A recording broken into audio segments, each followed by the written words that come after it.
Hello students, 12th biology class में आप सभी का स्वागत है। आज हम लेसन नंबर 10 प्रकाश संश्लेषण के अंतर्गत सेक्स के प्रधान बिंदु संकल्पना के बारे में अध्ययन करेंगे। देखिएगा, सेक्स की प्रधान बिंदु संकल्पना है क्या?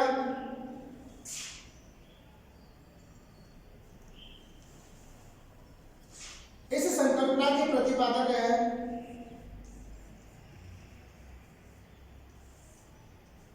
सेक्स।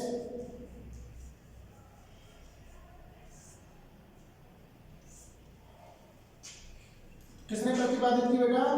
सेक्स नामक वैज्ञानिक ने। यह संकल्पना ये कहती है कि जो प्रकाश संश्लेषण है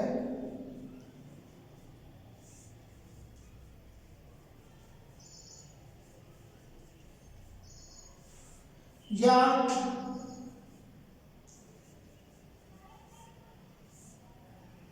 किसी जैव रासायनिक अभिक्रिया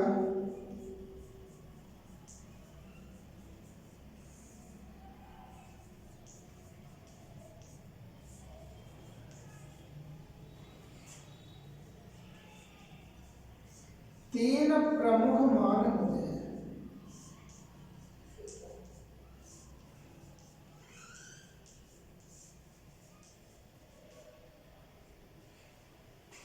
यह संकल्पना कहती है कि प्रकाश संश्लेषण अथवा कोई भी जो जैव रासायनिक अभिक्रिया है उस जैव रासायनिक क्रिया के तीन प्रमुख मान होते हैं, जिनमें फर्स्ट है न्यूनतम मान,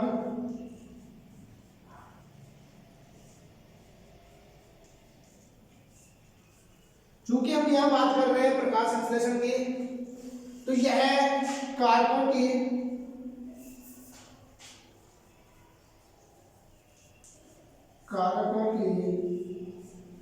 वह मात्रा होती है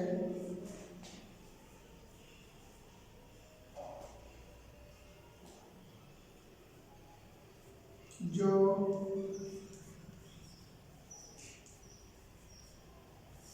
प्रकाश संश्लेषण को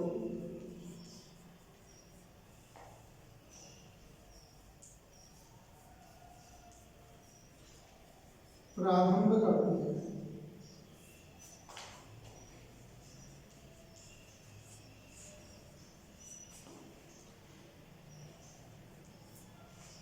तो कोई भी जैव रासायनिक अभिक्रिया है या प्रकाश संश्लेषण है, उसको प्रभावित या उसके कारकों के निर्धारण के तीन प्रमुख मान होते हैं, जिनमें पहला है न्यूनतम मान। यह कारकों की वह मात्रा होती है जो प्रकाश संश्लेषण को प्रारंभ करती है। सेकेंड है अनुकूलता मान।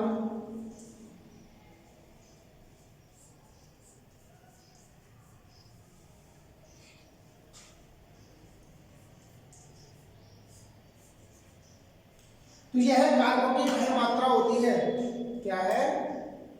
यह कारकों की वह मात्रा होती है जिस पर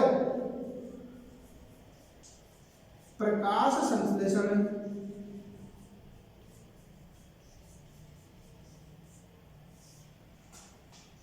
की दर सर्वाधिक होती है।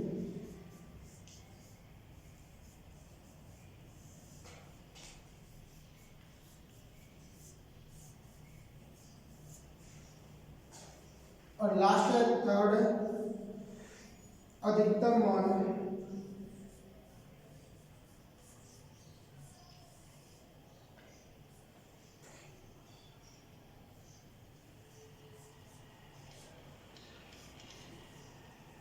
देखिएगा, मैक्सिमम वैल्यू क्या होती है? यह कारकों की वह मात्रा होती है जिस पर प्रकाश संश्लेषण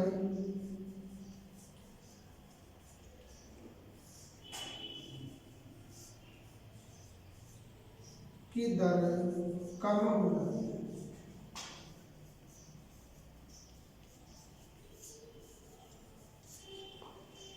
तो ये उपरोक्त तीनों मान, न्यूनतम मान, अनुकूलतम मान और अधिकतम मान, इन सभी को मिलाकर कहा जाता है प्रधान बिंदु। तो उपरोक्त तीनों मानों को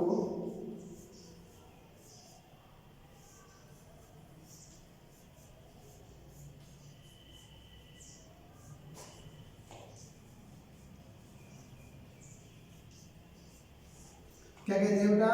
प्रधान बिंदु कहते हैं।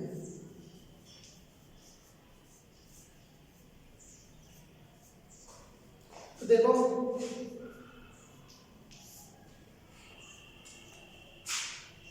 सेक्स की प्रधान बिंदु संघटना का प्रतिपादन किया था सेक्स नामक वैज्ञानिक ने।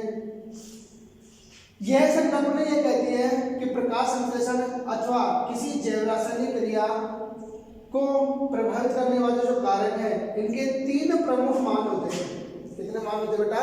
तीन प्रमुख मान होते हैं, जिनमें से पहला है न्यूनतम मान, मिनिमम वैल्यू।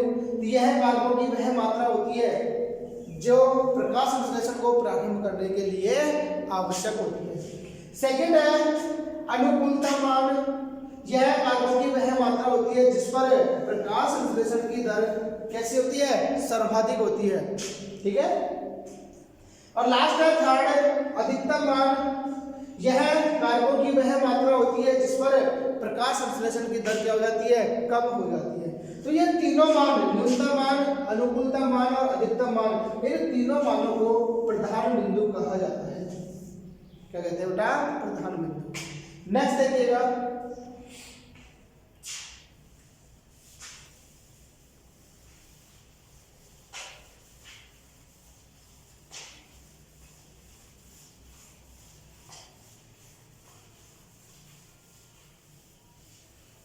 इस लेसन के अंतर्गत नेक्स्ट टॉपिक है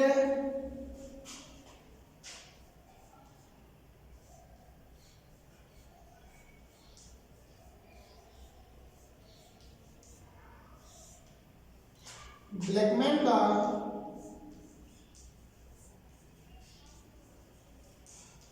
सीमाकारी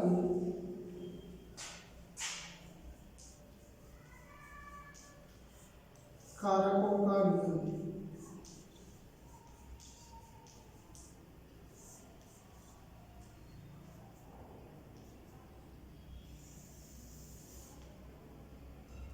लॉ ऑफ लिमिटिंग फैक्टर, इसके प्रतिपादक है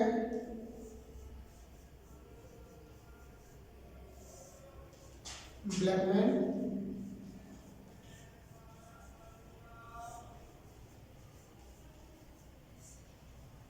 इसका प्रतिपादन किसने किया बेटा? ब्लैकमैन नामक व्यक्ति ने। यह लिविंग के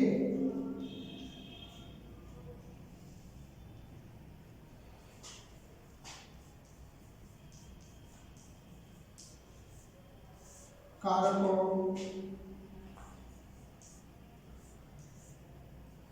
की न्यूनता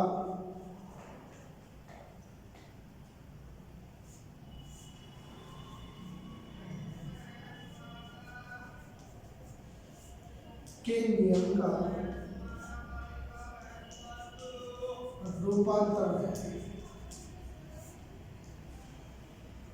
ये ब्लैकमैन का जो सीमाकारी कारक नियम है वो लिविंग के कारकों की न्यूनता के नियम का रूपांतरित स्वरूप है। ये नियम ये कहता है कि जब कोई भी क्रिया है या यूं कहेंगे जो प्रकाश संश्लेषण है, तो कोई भी क्रिया जब दो या दो से अधिक कारकों के द्वारा नियंत्रित होती है या प्रभावित होती है तो वह क्रिया उस कारक के द्वारा सर्वाधिक प्रभावित होती है जो उस समय सबसे कम मात्रा में उपस्थित होता है। इसे ही क्या कहते हैं बेटा? सीमाकारी कारकों का नियम कहते हैं। तो जो कोई भी जैव रासायनिक क्रिया है वो दो या दो से अधिक कारकों के द्वारा प्रभावित हो रही है। जैसे प्रकाश संश्लेषण की बात करते हैं हम, इसकी बात करते हैं प्रकाश संश्लेषण। माना कि जो प्रकाश संश्लेषण की क्रिया है वो दो कारकों के द्वारा नियंत्रित हो रही है, जिनमें से एक जो है प्रकाश और दूसरा है CO2।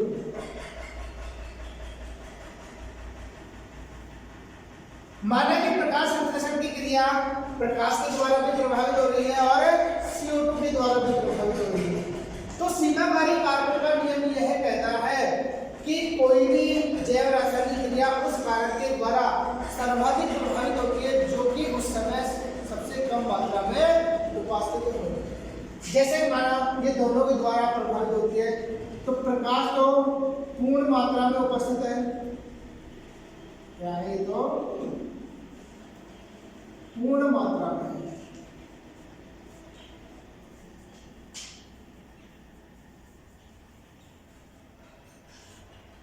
ठीक है, और CO2 माना इसकी कम सांद्रता उपस्थित है या कम मात्रा उपस्थित है।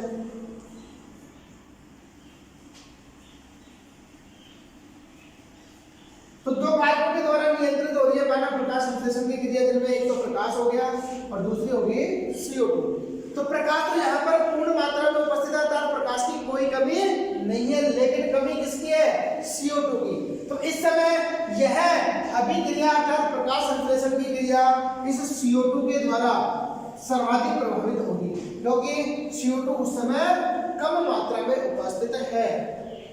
यदि ये दोनों कारक प्रकाश भी और CO2 भी, ये दोनों यदि सीमाकारी कारकों के रूप में है, क्या है? सीमाकारी, अर्थात तो प्रकाश भी सीमाकारी है और CO2 भी सीमाकारी है, तो उस समय प्रकाश संश्लेषण की दर उस कारक के द्वारा, दोनों में से उस कारक के द्वारा सर्वाधिक प्रभावित होगी, जो कि उस समय सबसे कम मात्रा में होगा। क्या होगा? सबसे कम मात्रा में। जब दोनों ही सीमाकारी हैं, तो उस कारक के द्वारा अभिक्रिया की दर सर्वाधिक प्रभावित होती है, जो कि उस प्रेजेंट टाइम में सबसे कम मात्रा में उपस्थित है। यदि CO2 और प्रकाश दोनों सीमाकारी है और CO2 यदि कम मात्रा में उपस्थित है, तो फिर अभिक्रिया की दर किसके द्वारा? CO2 के द्वारा प्रभावित होगी। और यदि उस समय प्रकाश कम मात्रा में उपस्थित है, तो वहां पर सीमाकारी कारक बन जाता है प्रकाश, इसलिए उस समय अभिक्रिया की दर किसके द्वारा प्रभावित होगी? प्रकाश के द्वारा प्रभावित होगी। तो ये था ब्लैकमैन का सीमाकारी कारकों का नियम। नेक्स्ट देखो,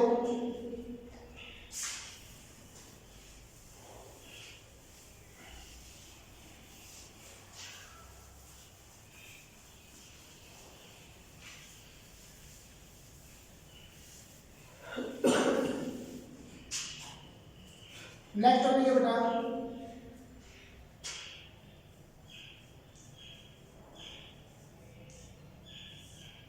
प्रकाश संश्लेषण को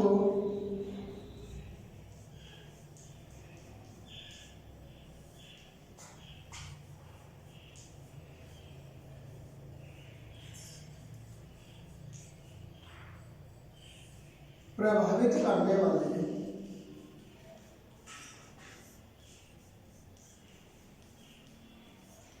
कारक।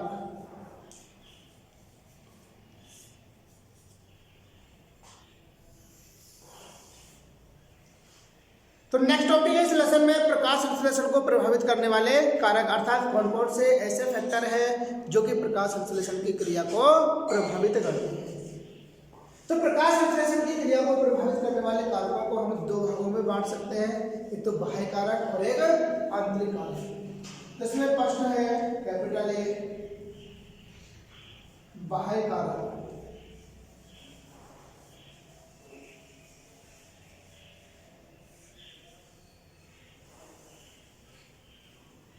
हम पहले बता चुके हैं कि जो बाह्य कारक है, बाह्य कारकों के अंतर्गत पर्यावरणीय कारक आते हैं, इनको सम्मिलित किए जाते हैं पर्यावरणीय कारक। इनमें से पहला है प्रकाश। प्रकाश संश्लेषण को प्रभावित करने वाले बाह्य कारकों में फर्स्ट है प्रकाश। देखो, यदि प्रकाश की मात्रा बढ़ती है, प्रारंभ में यदि प्रकाश की मात्रा यदि बढ़ती है, तो प्रकाश संश्लेषण की दर में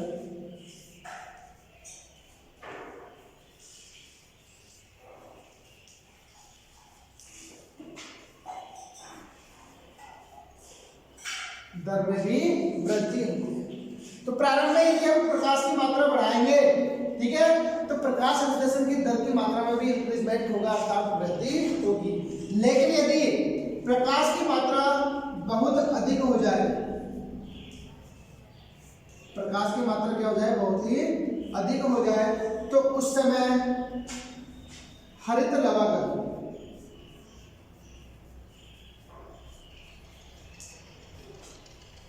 हरित लवकों का ऑक्सीकरण हो जाएगा, जिसके फलस्वरूप हरित लवक नष्ट हो जाएंगे और हरित लवकों के नष्ट होने के कारण प्रकाश संश्लेषण की दर कम हो जाएगी। तो दर में क्या जाएगी बेटा, गिरावट आ जाएगी, ठीक है।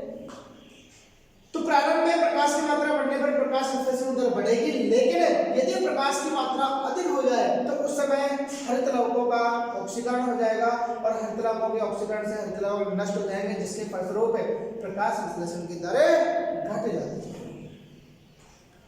हम पिछले वीडियोस में पढ़ चुके कि प्रकाश संश्लेषण की क्रिया प्रकाश के दृश्य स्पेक्ट्रम में एक निश्चित तरंगदैर्घ्य परास में ही संपन्न होती है, जिसका मान होता है 400 से 700 नैनोमीटर, जिसे हम PAR या प्रकाश संश्लेषी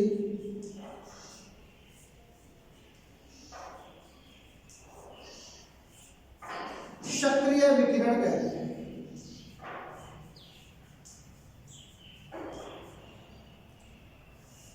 तो प्रकाश संश्लेषण की क्रिया प्रकाश के जो दृश्य स्पेक्ट्रम है उसके 400 से 700 नैनोमीटर तरंगदैर्घ्य परास वाले क्षेत्र में ही सर्वाधिक होती है, जिसे प्रकाश संश्लेषी सक्रिय विकिरण कहा जाता है। सेकंड कारक देखो बेटा,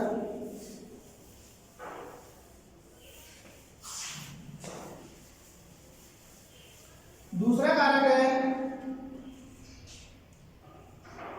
तापमान।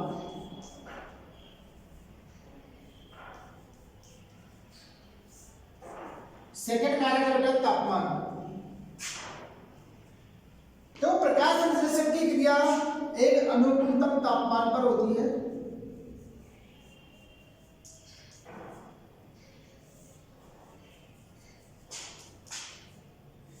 क्यों? क्योंकि प्रकाश संश्लेषण की क्रिया किसके द्वारा होती है, एंजाइमों की उपस्थिति में।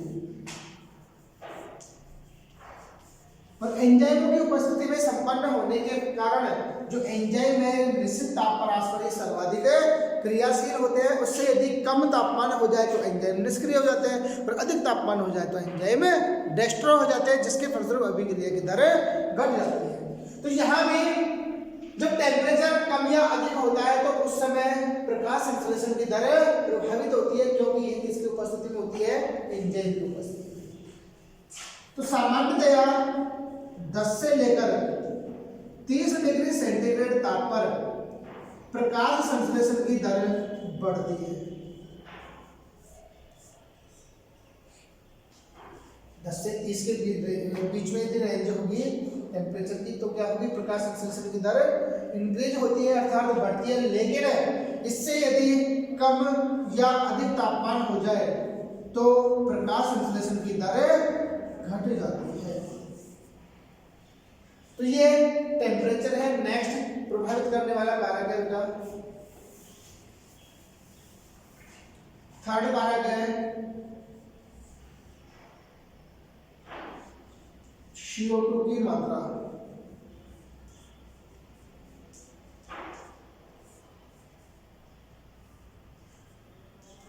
देखो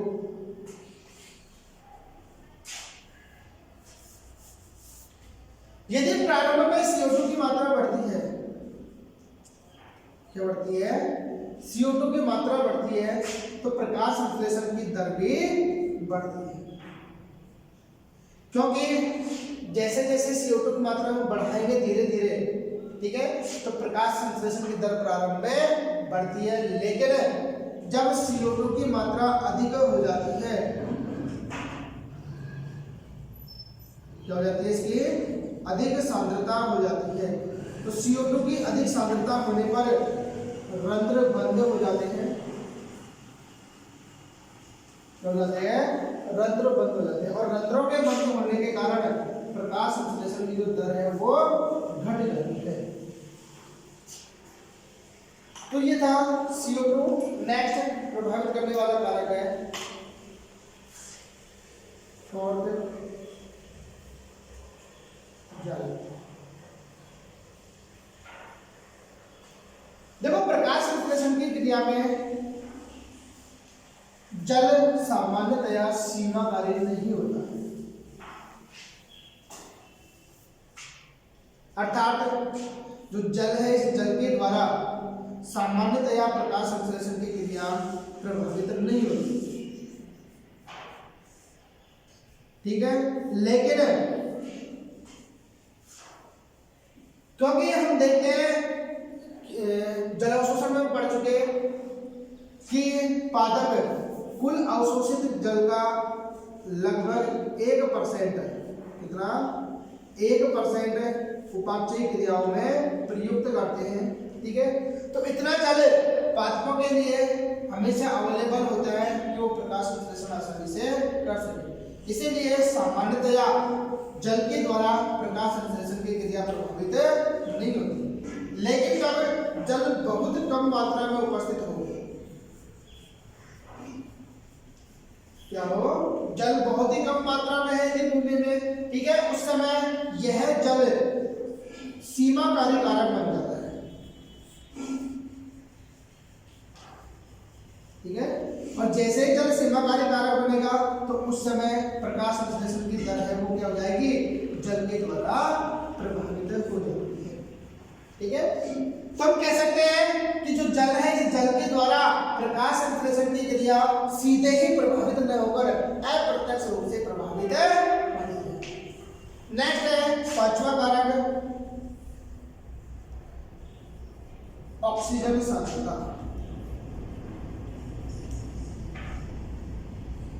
यह ऑक्सीजन की मात्रा,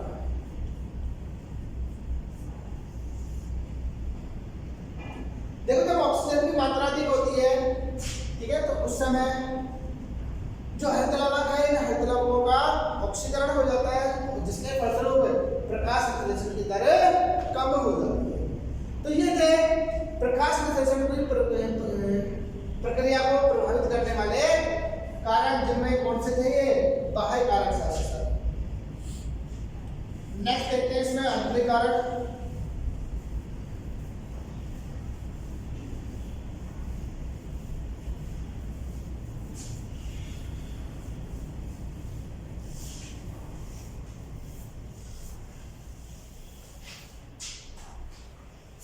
नेक्स्ट है प्रकाश संश्लेषण की क्रिया को प्रभावित करने वाले आंतरिक कारक। तो बी हो जाएगा इंटरनल फैक्टर, अर्थात आंतरिक कारक।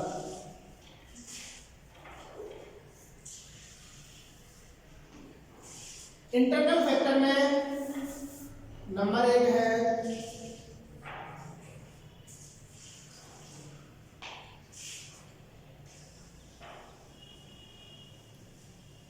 हरितलवक,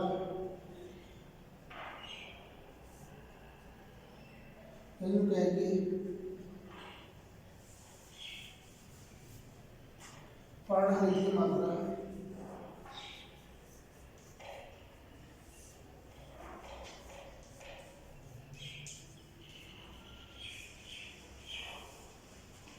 देखो प्रभावित करने वाले कारकों में आंतरिक कारक में पहला है पर्णहरित की मात्रा।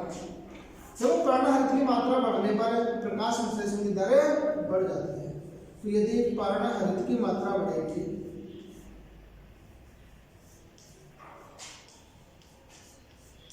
तो प्रकाश संश्लेषण की दर में भी वृद्धि हो जाती है। सेकेंड,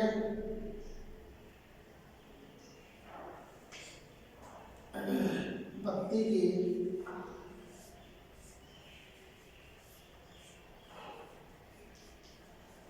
आंतरिक संरचना।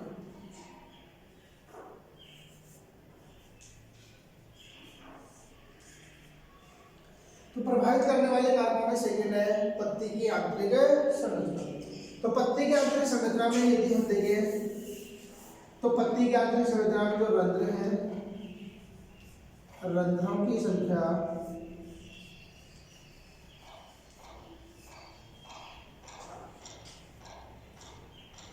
ठीक है, उनका वितरण एवं उनकी संरचना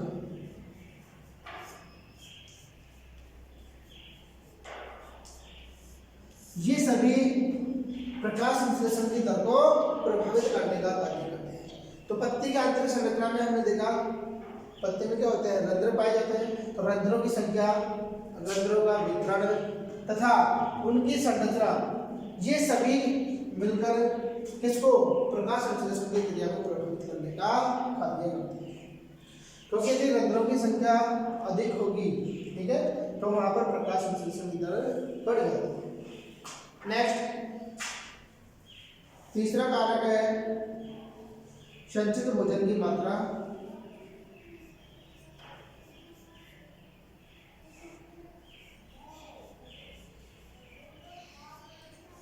संचित भोजन की मात्रा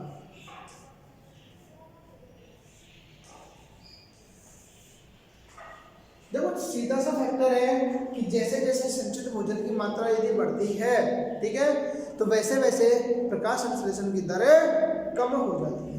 क्योंकि जब प्रोडक्ट बढ़ रहा है, ठीक है, तो उस समय जो दर क्या होगी प्रोडक्शन की, कम हो जाएगी। क्योंकि प्रोडक्ट की मात्रा जैसे जैसे बढ़ेगी वैसे वैसे उसके उत्पादन की दर कम हो जाती है। तो यहाँ पर संचित भोजन की मात्रा यदि बढ़ती है, ठीक है, तो उस समय प्रकाश संश्लेषण की दर, प्रकाश संश्लेषण